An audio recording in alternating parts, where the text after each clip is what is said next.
So today we're going to be working on Einstein's down, and I gotta say he's been really problematic in regards to this. He's actually tried biting me a couple of times, he almost got my foot a couple of times. So the reason I have the broom is so we can actually start applying down, and so that way I don't get bit. So I don't know if he's going to bite you at home, but I mean, typically, like, I kind of expected this from him because, well, I mean, honestly, this is kind of how corgis are. I've worked with like a handful of corgis, and they've all been similar enough to the point where if you get too up in their personal space, and if you start applying pressure, they usually get very bitey. I'm not sure if that's because like they're still over the ground, and it's just uncomfortable for them because of their legs and how their body is structured. I'm not sure, but yeah. So how we usually do down is normally I'll put my foot on the leash like so. Let me see if we can get a better angle. Like this. Up. Keeps like wanting to walk with the leash. I put my foot on the leash like so, and then I like pull. And when I pull up, he goes down. However, the problem is he tries biting whenever I do that. So we're not going to be doing that.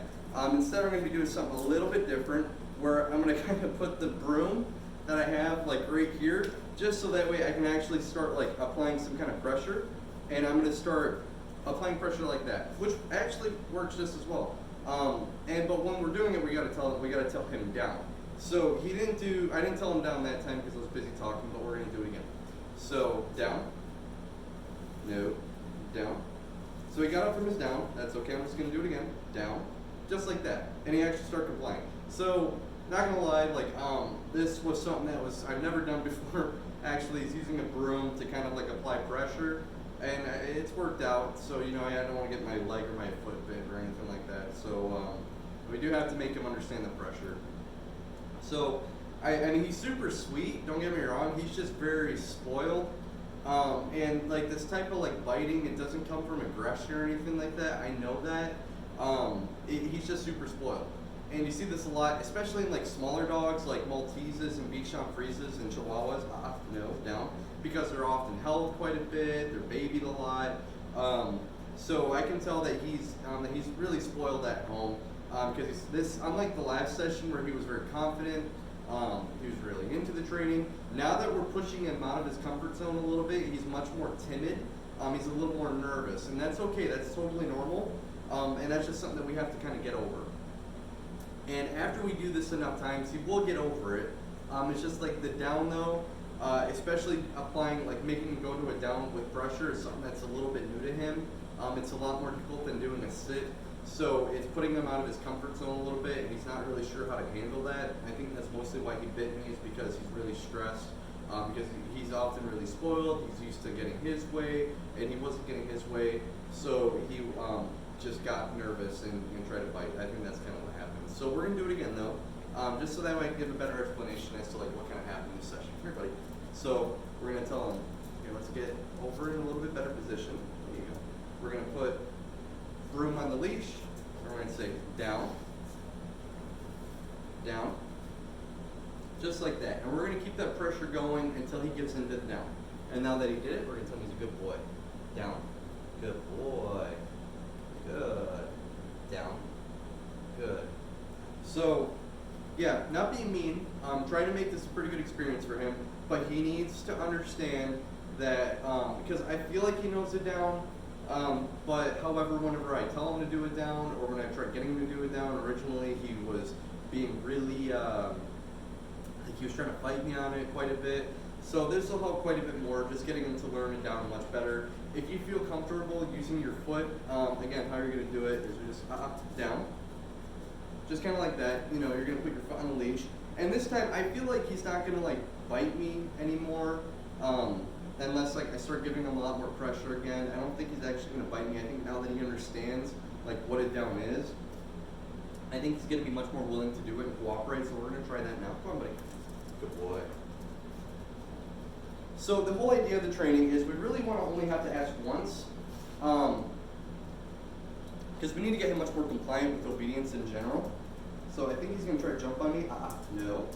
So this also is a really good indication of his mindset.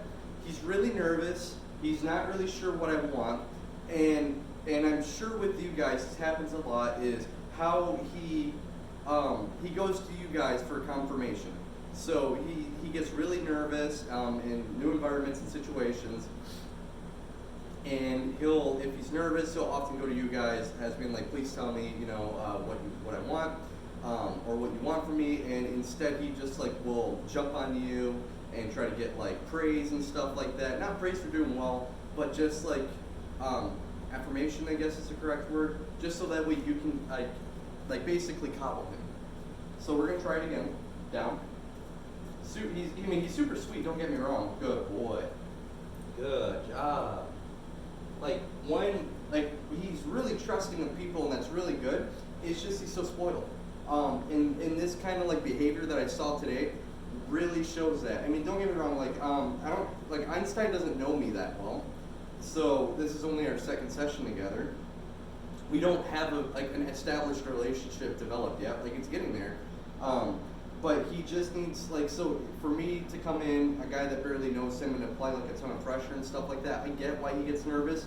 However, then again, I did totally expect him to do that. Corgis act very similar in that regard.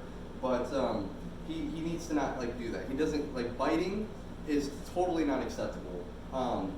And so, I understand the pressure is quite a bit, from the leash itself, in the collar. But he needs to understand that biting is not a good response to that. A lot of dogs typically don't bite when doing that, and the ones that do bite are typically aggressive or just really spoiled or kind of fearful. And I know he's not down, good boy. I know he's not fearful of me because the last session he was totally all over me and stuff like that. He was really wanting a lot of my attention and affection. So it's got to be spoiled. He's just very spoiled. And that's okay. It happens a lot, especially given his past that he was attacked as a puppy. You totally understand why you want to cuddle him and spoil him a lot because, you want to be very protective of him because of that. I get it. So we're going to continue again. Love it. And this time, so what we're going to do is same thing. Apply pressure with the leash. Down. Tell him down while we're doing it. He's going to give in. We're going to tell him he's a good boy for doing it. Good job. In fact, we might even give him some treats for being such a good boy. Down. Good boy. Good job. Good. And then, so now we're going to let him go. We're going to say, okay, and we're going to start walking. Okay? Just like that. So one thing that he keeps doing, though, is he keeps breaking his command. And how we're going to do that is just like with the sit stay. We're going to tell him down. We're going to keep him in the down. We're going to walk away. So we're going to start now. Down. So he went to a sit. When I asked him to go into a down, that's okay. I'm just going to apply pressure with the leash. And I'm going to walk away. And I expect him to be in a down, which he didn't stay in, and that's okay. No, down. So he broke his command. So what I had to do was tell him no, apply pressure again, and reiterate the command a little bit more, which would be down in this case. Down. I'm going to walk away again. So he's really nervous. He's really unsure of everything right now.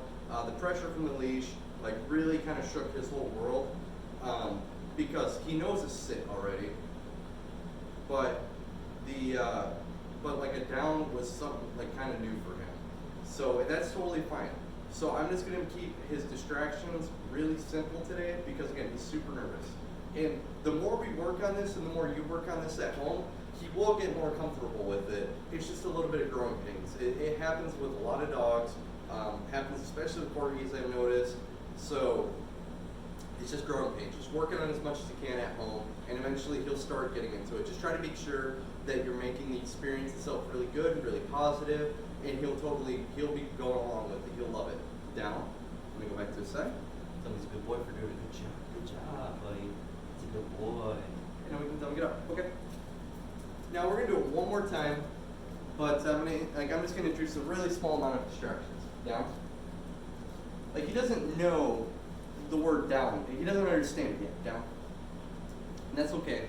We're gonna keep teaching it. Down. So one thing too is, I don't know if you noticed, but I haven't been telling him sit and then putting him in the down That's because we don't want to do that. We do not want to mix commands together. We don't want to put them in a sit and then a down, because what happens is they'll often confuse the two. Once we start telling him sit, he'll start going in a down and vice versa, and we just don't want that because that's not good training. We want good training, and how we're going to do that is by keeping the commands separate. So in one sitting, work on a sit stay, and then wait a few hours, and then if you want to work with them again later on that day, that's totally fine, but then you can work in it down. Try to make sure there's an ample enough time between the two commands in the training sessions, that way he doesn't get them confused, because he will get them confused. Down. So I'm just going to pat my leg. Down. Let's see, maybe I can take some keys out. Down. Down. Just like that. And I'm just going to go back to the side. We're going to keep it really simple, because he's a little nervous. Good boy. Good job, buddy. Good boy. And we're going to tell him to get up. Okay. Just like that. So overall, like, kind of a rough session. Definitely not his finest hour, that's for sure. At home, if you notice that he's like trying to bite you and stuff like that, you can do what I did with, like, instead of using your foot, you know, you can instead use a broom or something else. You know, I know it seems kind of weird, but it's better than getting bitten in the leg or in the foot. So I don't think he will do that with you guys. Maybe it was just me. I don't know. Don't mix us sitting and down together. Try to keep them separate, because we don't want him confusing the two commands. Third, always go back to his side when doing a command. Instead of like letting him get up from a distance, like working on his down state, you let him get up from a distance, be like, okay, now you can get up. Don't do that. You gotta go back to his side, as I mentioned in the sit stay video. Lastly, be sure you're being really consistent when he breaks his command. Immediately stop doing the command. Instead, tell him no, put him back in the command, and then start over again. Excuse me, say no, correct him, then put him back in the command and start over again. Just so that way it's better training for him. Other than that though, that's really it. Just try to be careful. You know, I don't want you guys getting bit. I don't think he'll bite you, but in case he does, I kind of had that feeling that he was starting to like get a little agitated, like in the very beginning of the session. So I don't know. He did fine by the end of it though. I think like definitely some growing pains, and he's a little nervous, but he'll get used to it. It's okay. Like he's not in any danger, and he's not in any kind of pain, and he'll definitely start realizing that once you work on it a lot more at home. It's just something he has to get over.